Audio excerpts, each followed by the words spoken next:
कई साल पहले एक गांव में रतनलाल नाम का एक जमींदार हुआ करता था।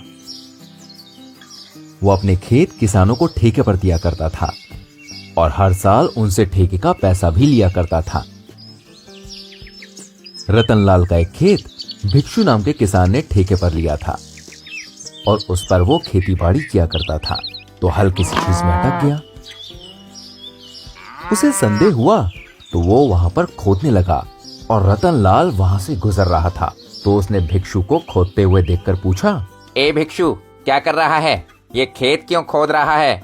भिक्षु ने जवाब दिया, पता नहीं चौधरी साहब, हल किसी चीज से अटक गया है, इसलिए खोद कर देख रहा हूँ।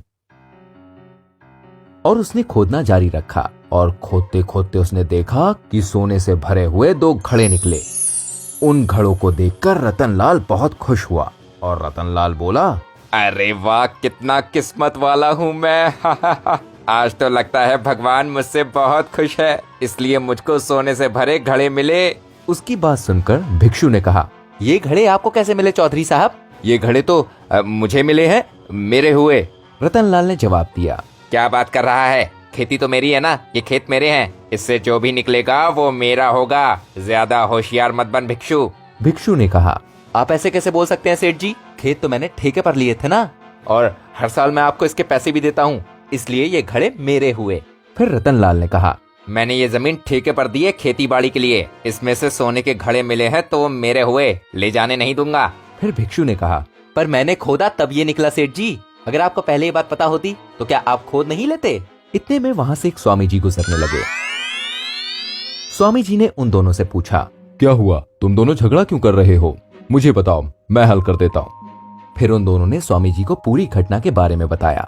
तो स्वामी जी ने कहा, देखो बेटा, इन घड़ों पर दोनों का समान अधिकार है, बराबर का। और याद रखो, 2 व्यक्तियों में जब झगड़ा होता है ना, तो तीसरा उसका लाभ उठा लेता है। इसकी खबर किसी और को लगे, इससे पहले तुम दोनों ये घड़े को आपस में बांट लो।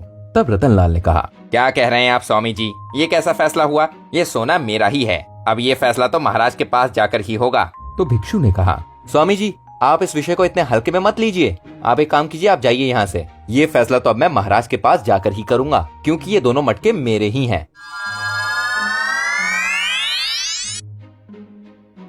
इसके बाद दोनों महाराज के पास पहुंचे और महाराज को सारी घटना का विवरण दिया। तो महाराज ने कहा, अरे मूर्खों, तुम लोगों को पता नहीं, जब भी कोई देश में गुप्त निधि मिलती है तो उसे राजकोष में जमा करवाना पड़ता है।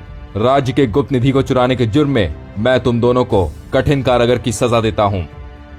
इस तरह दोनों को कारागार की सजा हो गई। तो बच्चों, इस कहानी से हमें ये सीखने को मिलता है, अगर ज्यादा लालच करेंगे तो तकलीफ में पड़ जाएंगे। अच्छी लगी हमारी कहानी? अब जल्दी से हमारी वीडियो को लाइक कीजिए और शेयर कीजिए, और ऐसी और कहानियां देखने के लिए हमारे चैनल को सब्सक्राइब कीजिए।